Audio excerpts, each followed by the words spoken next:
BTV ఇది మీ TV. నాకైతే చంద్రబాబు నాయుడు గారి గవర్నమెంట్ అయితే బాగుంటుంది అనుకుంటున్నాను. ఎందుకని Chandrababu Naidu government as education గా మాకు ఐటీ సెక్టర్ లో ఇంతకుముందు తెచ్చారు.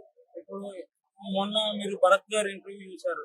ఒక స్టూడెంట్ అడిగింది, మేము బీకామ్ చదువుకుంటున్నాము, బీకామ్ తర్వాత అది కంప్యూటర్సే కదా, తర్వాత మాకు ఒక ఐటీ ఇదిగో లేదని చెప్పి అడిగితే భరత్ గారికి దానికి సమాధానం చెప్పలేక ఇదిగో ప్రపోజల్ పెట్టేమో వస్తుందని.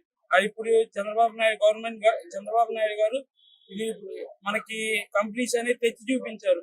వీళ్ళైనా అంత ప్రపోజల్ అంత పేపర్ మీద ఉండిపోయాయి. జగన్ గవర్నమెంట్ కి చంద్రబాబు నాయుడు గారి గవర్నమెంట్ కి అది ఈ రెండింటికి అది తేడా. అంటే జగన్ గారిని ఎందుకు అనుకుంటున్నారు? మెయిన్ గా కారణాలు చెప్పండి. జగన్ గారిని యాజ్ ఎడ్యుకేషన్ గా నాకు దేనికంటే ఇప్పుడు నాకు ఏదన్నా ఇప్పుడు మన ఐటీ మినిస్టర్ గుడ్డు పెడుతుందనే చెప్పారు. ఆ గుడ్డు పెట్టేది ఎప్పుడు, పగిలేది ఎప్పుడు, పిల్ల బయటకు వచ్చేది ఎప్పుడు. అలా కాకుండా ఇప్పుడు యాజ్ ఎడ్యుకేషన్ నాకు ఒక కంపెనీ తెచ్చినప్పుడు, నేను ఒక ఉద్యోగం చేస్తున్నప్పుడు అది నాకు యూజ్ అయింది. కానీ మీరు ఇప్పుడు నూడిల్స్ బండి ఓపెన్ చేసి లేకపోతే ఏదైనా బండ్లు ఓపెన్ చేసి యాజ్ ఎడ్యుకేషన్ చదువుకున్న ఉద్యోగులకి యూజ్ ఉండదు కదా. 2 లక్షల చిల్లర జాబ్లు ఇచ్చామన్నారు కదా జగన్మోహన్ రెడ్డి గారు. అట్లాంటి చంద్రబాబు నాయుడు గారు 3 లక్షల చిల్లర ఇచ్చారు, చిన్న చిన్న ఉద్యోగాలు. అంటే చంద్రబాబు నాయుడు గారు ఇప్పుడు పవన్ కళ్యాణ్ గారు కలిసి వస్తున్నారు కదా, ఏపీ ప్రజలకు ఎలా ఉపయోగపడుతుంది అనుకుంటున్నాం? ఏపీ ప్రజలకి ఇప్పుడు కొంతమంది వాళ్ళ ఆలోచిస్తుంది ఏంటంటే, కొన్ని ఇప్పుడు మహిళలకు కానీ లేకపోతే వృద్ధులకు కానీ పింఛన్ పెంచారు. ఇంకోటి ఏంటంటే, ఇప్పుడు క్యాపిటల్ లేని స్టేట్ అయిపోయింది ఆంధ్రప్రదేశ్ అనేది.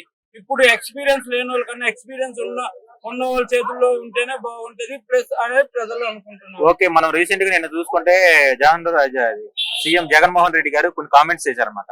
అంటే సైకిల్ ఏమైనా బయట ఉండాలి, గ్లాస్ ఏమన్నా సింక్ లో ఉండాలి, ఫ్యాన్ ఏమైనా ఇంట్లో ఉండాలి అన్నారు కదా. దాని మీద మీ అభిప్రాయం ఏంటి అసలు? దాని మీద ఇప్పుడు గ్లాస్ అనేది ఇంట్లోనే కదా ఉండేది, సింక్ లో కాదు కదా. ఇంట్లో నుంచే కదా నువ్వు కాఫీ అయినా తాగేది, బయట కూర్చొని తాగవు కదా. ఇంట్లో ఇప్పుడు ఇంటికాడ కూర్చున్నప్పుడు అది ఇంట్లోనే ఉంటది, బయటే ఉండదు. అంటే ఇంకో సభలో చూసుకుంటే సొక్కా మడత పెడతానని చెప్పేసి అంటున్నారు కదా. ఒక సీఎం గా ఉండేసి ఇలా మాట్లాడచ్చు?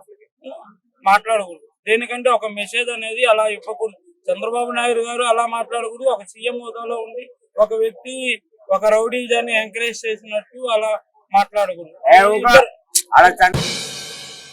మీకు గనక ఈ వీడియో నచ్చినట్లయితే మన ఫ్రెండ్స్ అందరికీ షేర్ చేయండి. మీ బీటీవీని సబ్స్క్రైబ్ చేయండి ప్లీజ్. బీటీవీ ఇది మీ టీవీ.